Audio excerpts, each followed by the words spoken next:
Vellappally നടേശനെ general secretary സ്ഥാനത്ത് നിന്ന് മാറ്റിയ ഹൈക്കോടതി തീരുമാനം സ്വാഗതം ചെയ്യുകയാണ് വിമത വിഭാഗം. ദീർഘകാലമായി നടത്തിയ നിയമയുദ്ധത്തിന്റെ വിജയമാണിതെന്ന് അഡ്വക്കേറ്റ് CK വിദ്യാസാഗർ പറഞ്ഞു. യോഗത്തെയും യോഗത്തിന്റെ സ്വത്തുക്കളെയും കുടുംബ സ്വത്താക്കി മാറ്റുന്ന നാളുകളിലാണ് ഈ വിധി വന്നിരിക്കുന്നതെന്നും വിദ്യാസാഗർ പറഞ്ഞു. സത്യത്തിന്റെ വിജയമാണെന്ന് ഗോകുലം ഗോപാലനും NDP സംരക്ഷണ സമിതി ചെയർമാൻ ചന്ദ്രസേനനും പറഞ്ഞു. ദീർഘകാലമായി ഞങ്ങൾ നടത്തിക്കൊണ്ടിരിക്കുന്ന നിയമയുദ്ധങ്ങൾ അതിൻ്റെ ഒരു കൾമിനേഷനിലെത്തിയിരിക്കുകയാണ്. വളരെ നേരത്തെ ഉണ്ടാകേണ്ട ഒരു തീരുമാനമാണിത് വാസ്തവത്തിൽ.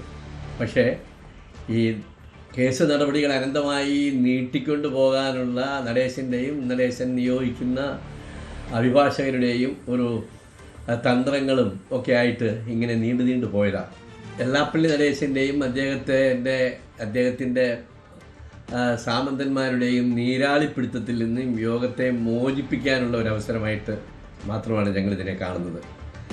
SNDP യോഗത്തെയും അതുപോലെ യോഗത്തിൻ്റെ വലിയ സ്വത്തുക്കളെയും ഒക്കെ ഈ കുടുംബ സ്വത്താക്കി മാറ്റപ്പെടുന്ന ഒരവസ്ഥയിലേക്ക് കാര്യങ്ങൾ മാറിക്കൊണ്ടിരിക്കുന്ന നാളുകളിലാണ് ഈ വിധി വന്നിരിക്കുന്നത്. ഇത് അനുസരിച്ചിട്ട് ഈ SNDP യോഗത്തിൻ്റെ ഡയറക്ടേഴ്സായിട്ടുള്ള എല്ലാവരും തന്നെ ഇപ്പോൾ പ്രധാന ഭാരവാഹികളും ബാക്കി ഡയറക്ടേഴ്സിൽ എല്ലാവരും തന്നെ ഈ DIN നമ്പർ ഇല്ല എന്ന ഡിസ്ക്വാളിഫിക്കേഷനിലൂടെ പുറത്തേക്ക് പോകേണ്ടി വരും. ഇതൊരു വിജയം സത്യത്തിൻ്റെ വിജയമാണ്. യഥാർത്ഥത്തിൽ സംഭവിക്കുന്നത് എന്താണെന്ന് വെച്ചാൽ ഇതേ ഒരു നേതാവായി നിന്നുകൊണ്ട് നേതൃത്വത്തിൽ നിന്നുകൊണ്ട് തന്നെ സാധാരണക്കാരൻ്റെ അവകാശങ്ങളോ അധികാരങ്ങളോ ഒക്കെ തന്നെ സ്വയം അതിന് കിട്ടുന്ന വരുമാനങ്ങൾ മുഴുവൻ അദ്ദേഹം സ്വന്തമായി സ്വാർത്ഥ താല്പര്യത്തിന് ഉപയോഗിച്ച് സ്വന്തം കുടുംബത്തിന് വേണ്ടി ചെലവഴിക്കുന്ന ഒരു അവസ്ഥയാണ് ഇത്രയും കൊല്ലം നമ്മൾ കണ്ടുകൊണ്ടിരുന്നത്. ഇതിന് 22 കൊല്ലം മുമ്പേ ഞങ്ങൾ ധർമ്മവീതി എന്നൊരു സ്ഥാപനം ആരംഭിച്ച് ഇതിന് എഴുതിത്തരുന്നു. അപ്പോൾ അന്നത്തെ ശ്രീനാരായണയുടെ നിർഭാഗ്യം കൊണ്ടോ അല്ലെങ്കിൽ അദ്ദേഹത്തിൻ്റെ ഭാഗ്യം കൊണ്ടോ അദ്ദേഹം ഇങ്ങനെ ഇലക്ഷനും കാര്യങ്ങളൊക്കെ ഇങ്ങനെ നീണ്ടു പോയി. അദ്ദേഹത്തെ കൃത്രിമ വഴിയുള്ള ഇലക്ഷനും കാര്യങ്ങളായിരുന്നു.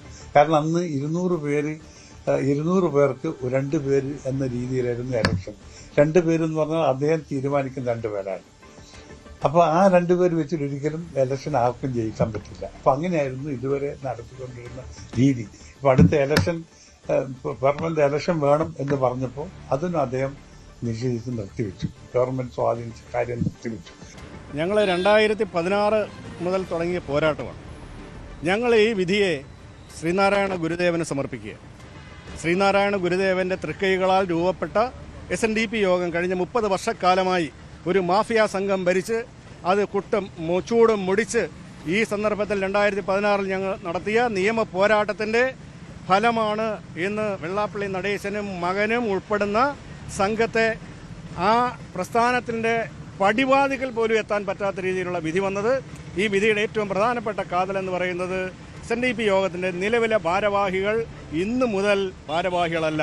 വെള്ളാപ്പള്ളി നടേശനും മകൻ തുഷാറും അതോടൊപ്പം തന്നെ MN സോമനും അരേക്കണ്ടി സന്തോഷും ഇന്ന് രാവിലെ 10:20 മുതൽ അവർ SNDP യോഗത്തിൻ്റെ ഭാരവാഹികളല്ലാതായി.